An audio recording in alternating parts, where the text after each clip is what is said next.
Alors, bonjour, bonsoir à tous et bienvenue dans ce nouveau numéro de l'homélie du dimanche. Et bienvenue à ceux qui ont l'habitude de me suivre, ceux qui n'ont pas l'habitude de me suivre et qui sont à la première fois sur mes contenus, bienvenue. J'aimerais déjà commencer en présentant mes excuses à ceux qui étaient là le dimanche dernier ou ceux qui ont essayé de suivre mon homélie la semaine écoulée et qui n'ont pas eu de nouvelles. Voilà, j'étais un peu occupé par les réalités du monde entrepreneurial.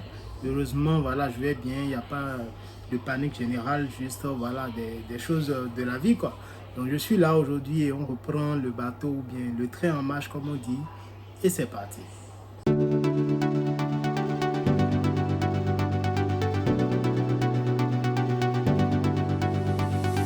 L'homélie du jour de ce dimanche, on va porter sur un personnage que vous n'êtes pas sans savoir. Un personnage qui est en train de devenir petitement mais sûrement l'un des plus grands personnages du 21e siècle, c'est-à-dire du 20e au 21e siècle.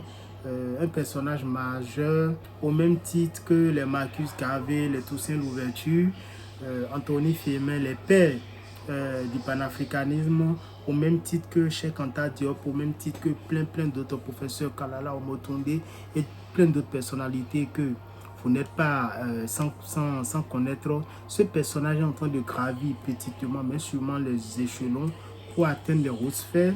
Et il est important que nous puissions discuter de cela pendant que c'est encore le moment de mener le débat. Vous voyez? Donc, on ne va pas trop tarder, on va rentrer dans le vif du sujet. Aujourd'hui, nous allons parler de quelqu'un que vous connaissez. Né le 9 décembre 1981 à Strasbourg, de son vrai nom, Stelio Robert Capoccici, qu'on appelle de parents d'origine béninoise. Il est né en France et tout en grandissant et très vite, ce personnage va très vite devenir un personnage, je vais dire, politique ou activiste d'abord pour commencer.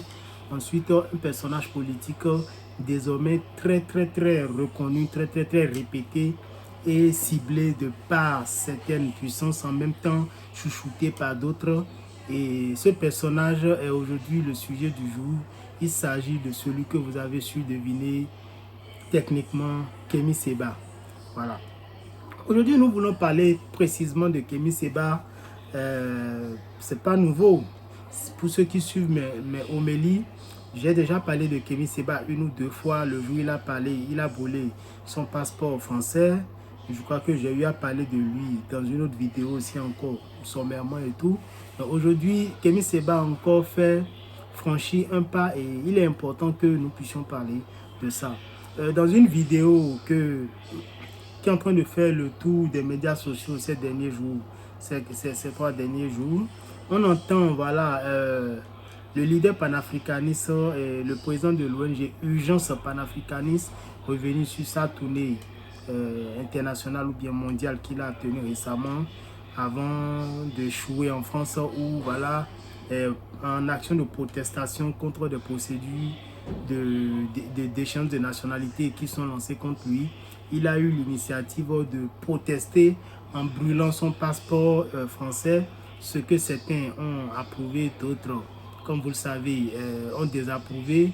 Mais c'est le propre des réactions ou des relations humaines, surtout en politique et en sciences sociales. Alors, l'homme est rentré, enfin, au Bénin, dans son pays voilà, d'origine, le pays de ses ancêtres, le pays de ses parents, où voilà, dans un contenu publié où on pouvait le voir dans toute une sorte de série de symboles. L'un des premiers symboles déjà, c'était que ce contenu en question était tourné devant la statue de l'Amazone. Le deuxième symbole, c'était que ce contenu est également tourné à quelques mètres, je dirais, à quelques pas de la présidence de la République du Bénin. Un haut lieu qui, j'imagine, le traque d'une manière ou d'une autre, là à l'œil. Donc, aller enregistrer ce genre de contenu à cet endroit, c'est déjà un signe fort, un grand symbole. Ensuite, le contenu substantiel. Le contenu substantiel de cette vidéo était que voilà, il revenait sur un bilan bref un bilan bref de la présidence actuelle du président Patrice Talon, que voilà, tous les Béninois, en grande partie en tout cas, une bonne majorité de Béninois sont en train de déchanter pour certains choix idéologiques, certains choix stratégiques et pour plein d'autres raisons qui font régresser plus ou moins soit l'économie béninoise, soit l'univers social du Bénin. Et voilà, aujourd'hui c'est l'actualité du jour où tous les Béninois se plaignent depuis une semaine. Je crois que le sujet, c'est l'essence, le maïs et la brutalité policière. Donc chaque fois, il y a un nouveau truc qui fait que ce gouvernement est de plus en plus décrié. Mais soit ce gouvernement n'est pas le sujet n'est pas notre sujet du jour aujourd'hui. Le sujet du jour, comme je le disais, je reviens, c'est bien monsieur Kémy Séba, le leader panafricain, leader incontesté aujourd'hui du panafricanisme, aussi bien sur le continent qu'à travers le monde, ayant écrit plusieurs romans et ayant milité de plusieurs manières.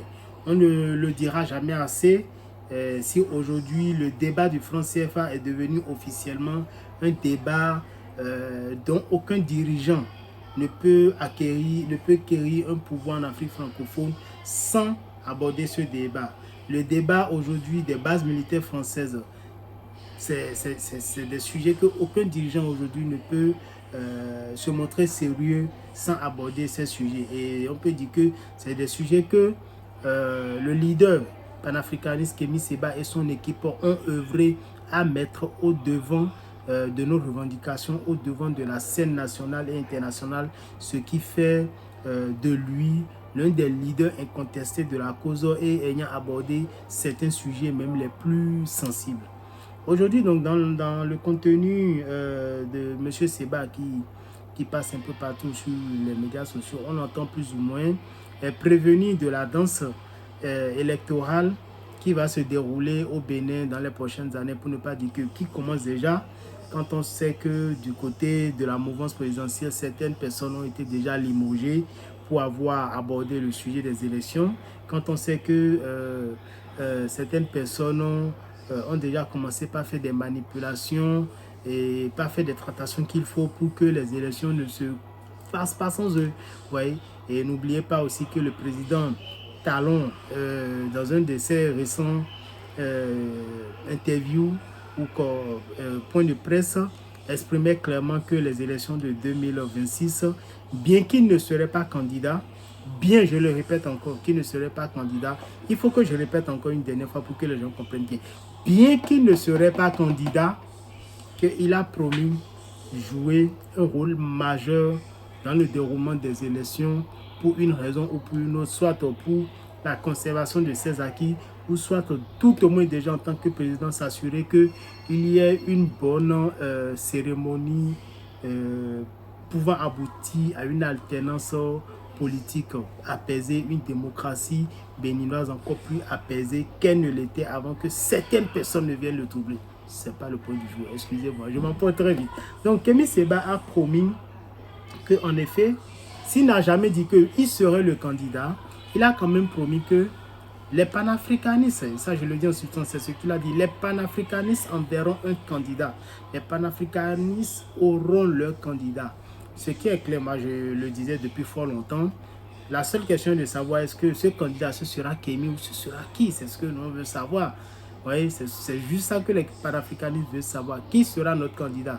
Kémy ou who? Bon, bien qu'on aurait tous préféré que ce soit Kémy. Et il en a aussi profité, voilà, pour brosser la vision panafricaniste que nous ne faisons que décrire ici, même si nous ne sommes pas particulièrement, enfin, pour ma part, je ne suis pas particulièrement panafricaniste, pas parce que je ne crois pas aux idéaux du panafricanisme ou parce que je ne me retrouve pas dans les idéaux du panafricanisme, mais c'est juste que, bon, je pense qu'il manque quelque chose au panafricanisme pour en faire l'idéologie politique qui va vraiment sauver l'Afrique. Je ne dis pas que le panafricanisme ne pourrait pas faire le travail, mais je dis qu'il lui manque quelque chose, à mon avis, pour en faire l'idéologie politique qui va vraiment sauver et régler le problème de l'unité, de la sociabilité et de la marche en avant irrémédiable et irréflexible de l'Afrique. Je pense qu'il manque quelque chose à ce mouvement.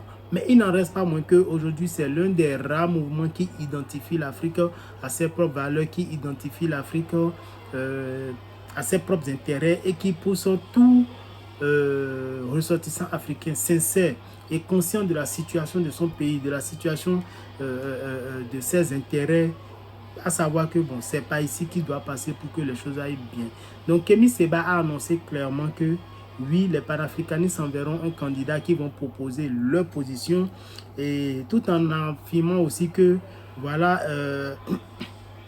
l'un des objectifs de la réussite de ce projet, ce serait que, en effet, il faut que des pays comme le Bénin rejoignent l'AES, l'Alliance des États du Sahel, pour des raisons idéologiques, pour des raisons d'intérêt commun de la lutte contre le terrorisme et surtout pour des raisons qu'on appelle d'avancée économique et qui va vraiment marquer l'Afrique du 21e siècle et des siècles à venir. Alors, si le Bénin, qui est un pays limitrophe à la mer et limitrophe de ces pays atteints par le djihadisme, le terrorisme et qui n'ont pas accès à la mer, jouait, décidait à l'instar de nos dirigeants actuels qui font la danse du ventre à la française, décidaient d'aider leurs frères à traquer et à retrouver leurs intérêts, il se passerait autrement des choses que vraiment il n'y a pas une puissance qui pourrait contrecarrer. Donc c'est pour ça que quelque part il est très important que des pays de l'AES soient rejoints par des pays côtiers comme le Bénin, le Togo, la Guinée ou même le Sénégal où on a vu récemment voilà, des leaders plus ou moins panafricanistes prendre le pouvoir et que bon voilà, dont on suit les traces à la lettre et au pas pour s'assurer que trahison il n'y aura pas. Donc ceci dit, oui, Kémy Séba enverrait enfin le groupe de Kémy Séba enverrait un candidat. Mais déjà, ce que moi j'aimerais dire sur le fait, j'aimerais dire deux choses particulières. La première chose, c'est que il faut vraiment s'assurer que le candidat qui va venir est vraiment le bon. Ou le candidat sur lequel le groupe panafricaniste leader va faire son choix serait vraiment le bon. Ça, c'est tout ce que je peux dire pour le moment. Par contre, ce que je peux dire sur la stratégie, bon, à défaut, ça, il faut que vous suivez parce que je vais être bref là-dessus, je vais conclure. À défaut d'assurer une victoire évidente du panafricanisme aux élections de 2026, à défaut, moi j'imagine et j'estime que c'est le moment pour les mouvements panafricanistes, au lieu de courir derrière le pouvoir présidentiel très vite, pour le cas du Bénin, parce qu'il ne faudrait pas qu'on reproduise exactement les mêmes schémas partout. Pour le cas du Bénin, ce que j'imagine et ce que j'envisage qu'il est faisable, c'est que nous puissions noyauter le système pour pouvoir dénoyauter ce qu'il avait noyauté avant nous. Je m'explique. Moi, j'estime que pour 2026, et toutes les personnes qui se rapprochent de moi pour parler de stratégie pour 2026, c'est ce que je leur dis chaque fois. Pour 2026, ce n'est pas la marina qui devrait être la priorité.